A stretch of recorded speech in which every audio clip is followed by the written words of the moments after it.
crafty friends, it's Tina from the Scrappin Rabbit blog, and I have a project share for you today as well as a process video. So it is my day to post over at the Jaded Blossom blog, and these are the two things that I'm going to be featuring with my project today: this Love Donut stamp set and the Rick Rack Topper die. So let me share with you what I made.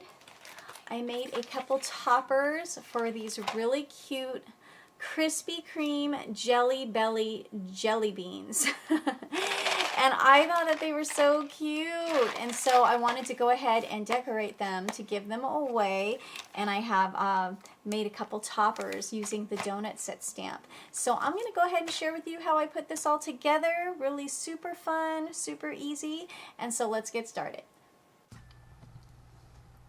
So here are those little jelly bellies, and I did find them at Target, and I used the Jaded Blossom bags here, and these are a really good size because you can use them with a variety of items.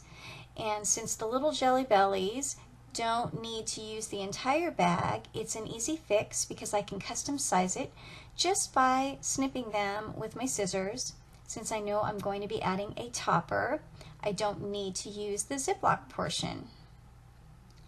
So once I have my little bags sized down, I'm going to stamp my donuts, and I'm also going to add the little faces on there. I used the VersaFine Onyx Black ink as well as some clear embossing powder and embossed those two images on there, and now they're ready to color. So I'm just grabbing my Copic marker guide and picking out my colors. So for the cake, I'm going to be using the E55, the E31, and the E41. I'm going to start with the darkest color, the E55, and I'm just going to go around the edges of the cake part of the donut, adding that darker line going all the way around the image. Once I have that colored in, I'm going to blend it out with the E31 and adding another layer of color towards the center of the cake, going from darkest to lightest. So this is my medium color. And I do like the way that it looks with the embossing. Sometimes I emboss and sometimes I don't. But since I'm featuring this little donut, I wanted it to stick out. And then with the lightest color, the E41, I'm going to go ahead and blend it out completely, filling in all the white space of the cake. And then once I get all that blended out, I'll go ahead and I will color in the next cake.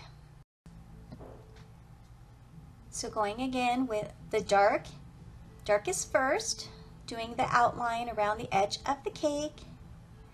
Then I will blend it out with the medium color, which is the E31, going around. Really simple and easy coloring, nothing spectacular. These are quite small spaces.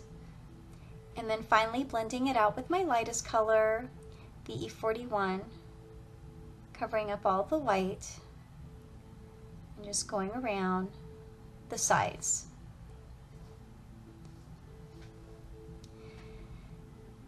And now that I have the cake colored, I'm going to do the little tongues.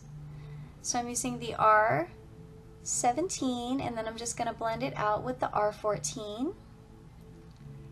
And for the frosting, I took the pinks that I have, and I'm going to use my darkest color to go around the inner edge and the outer edge, and that is the R85. I do need more pink Copics. This is just what I have to work with for now, but I would like to get more colors. But this is a really, really pretty pink, and I've used it on a couple projects so far.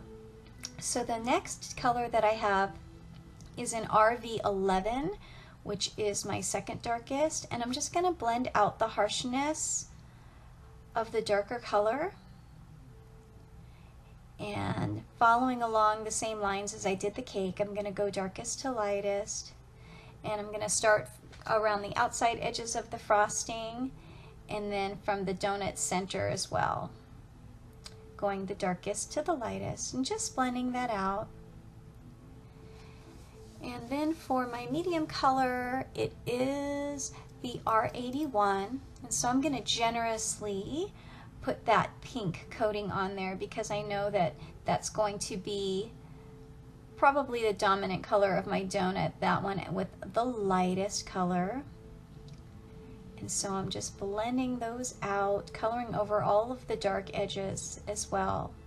And then the lightest color that I have is the RV10, and so I'm going to go ahead and fill in all those white spaces and go over the darkness or the darker colors and try to blend those out.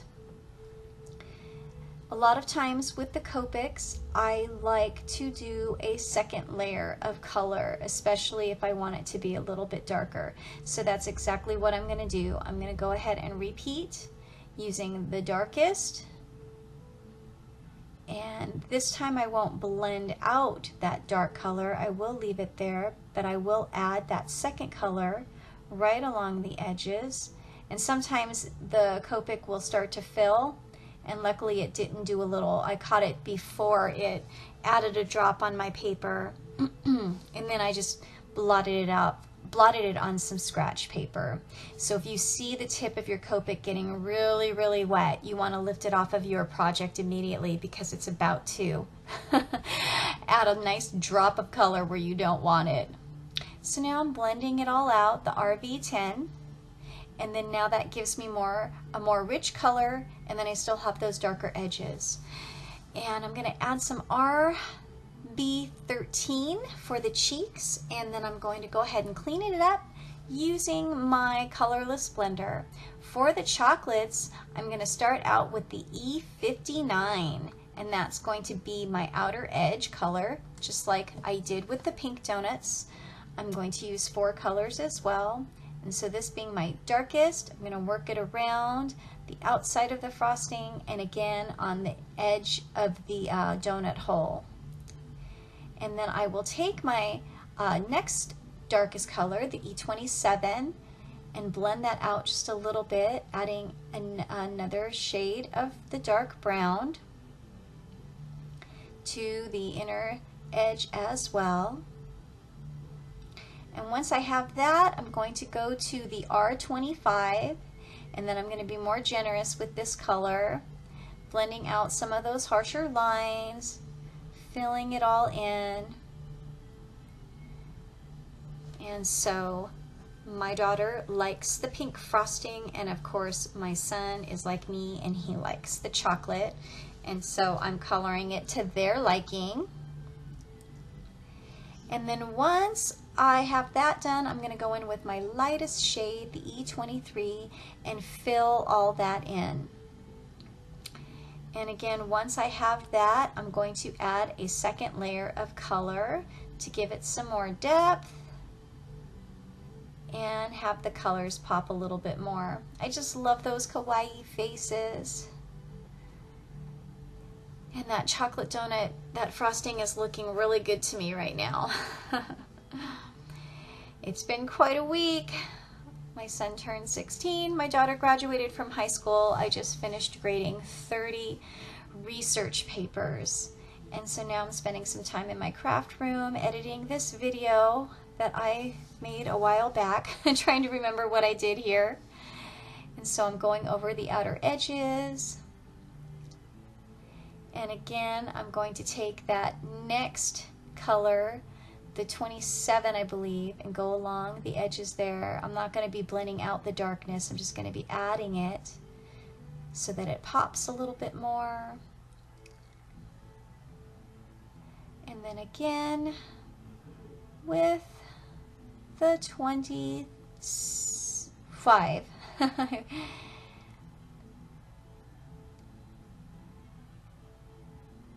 And I'm not blending out the dark, I'm leaving that in there so that it adds more depth. Initially I blend it all out, but that second layer stays as is. And then now I'm going to take the lightest color and fill it all in to get rid of any of the harsh lines. And then as you can see, it adds a whole layer of color and really does pop a lot more. So I think it's worth doing the extra coat, especially if you have time. Adding the RV13 for the cheeks, and then cleaning up that center with my colorless blender, which is a great miracle worker for when you accidentally get out of the lines.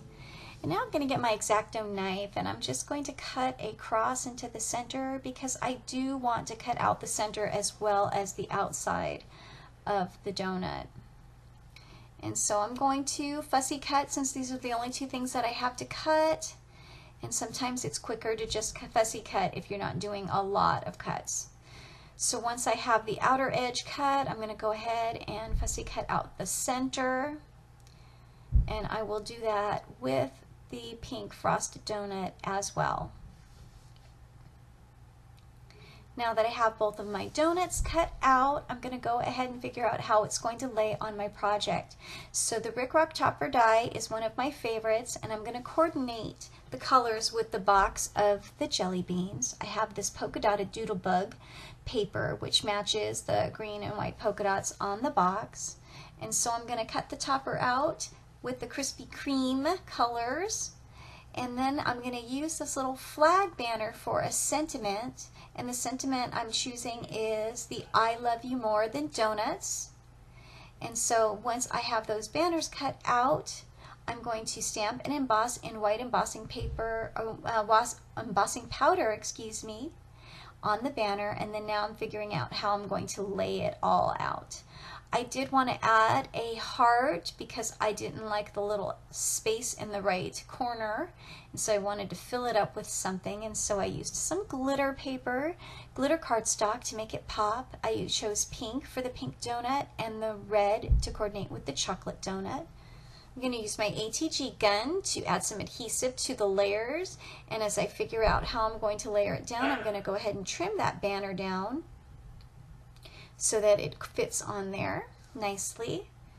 And then I'm also going to use my ATG gun to adhere those down to the topper. And that is a nice inexpensive adhesive that I do like, and it works pretty well as long as you're using regular paper. I'm going to use some double-sided foam tape for the hearts. I did add a little extra adhesive because this foam tape is, I think it's like from a dollar store or something, and so the adhesive is not reliable, so I just added some adhesive to it to give it some reinforcement. Popping that heart up. Now I'm ready to go ahead and adhere my toppers to the little goodie bag there, and I'm just going to use some adhesive, light adhesive, because I don't need it to stay together for a long time. I think that that's going to be just fine for what I need it to do. Finally, I'm going to add some sparkle using my Spectrum Noir glitter marker just on the pink donut. I think that that added the right touch. It gives it a little shimmer and a little shine, and there you go. So that is my process video for my donut toppers. I want to thank you so much for stopping by. I hope you enjoyed my video. I hope you enjoyed my project, and I hope you have a wonderful day. Happy crafting, everyone. Until next time, bye-bye.